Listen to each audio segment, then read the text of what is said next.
Greetings. Scroll பண்ணிடாதீங்க, கதை இல்லை, எப்பவுமே கதை தாங்கிறதுக்காக ஒரு டிஃப்ரெண்ட்டான ஒரு அட்டம்ப்ட். இப்போ ஒரு படம் பார்த்தேன், அது ரொம்ப பிடிச்சிருந்துச்சு. அதிலிருந்து எனக்கு ரொம்ப பிடிச்ச நான் எடுத்துக்கிட்ட ஒரு விஷயத்த தான் ஷேர் பண்ண போகிறேன். என்ன படம் அப்படின்ட்டு கேட்டால், என்னடா இந்த மனுஷன் எப்போ பார்த்தாலும் சாதி, மதம், இல்லை கீழ் சாதி மேல் சாதின்னே படம் எடுத்துட்டு இருக்காரு அப்படின்னு ஒரு கிரிட்டிசிசம் பண்ணுற மாரி செல்வராஜ் எடுத்த பைசன் படம் தான் பார்த்தேன். அதில் அந்த ஹீரோக்கு கபடியை தவிர வேற எதுவுமே தெரியாது, கபடி மட்டும்தான் அவரோட உலகமாக இருக்கும். அதை நோக்கி அவர் பயணிச்சுட்டே இருப்பார். அவர் பயணிக்கிற வழியில் நிறைய நல்ல மனுஷங்களை இந்த உலகம் அந்த மனுஷனுக்கு இன்ட்ரடியூஸ் பண்ணும். அந்த மனுஷங்க எல்லாம் இவருக்கு ஹெல்ப் பண்ணுவார். இவர் ஒரு நல்ல கபடி பிளேயர் ஆயிடுவார்.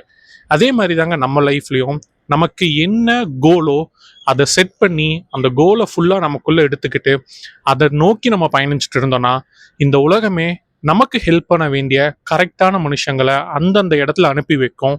அவங்க கரெக்டாக நமக்கு உதவுவாங்க. நம்ம கோலை நோக்கி மட்டும் நம்ம ஓடிட்டு இருந்தோம்னா நம்ம அந்த உதவிகளால் நம்ம கோலை ஈஸியாக அச்சீவ் பண்ண முடியும். சிந்தித்து பாருங்க. நன்றி.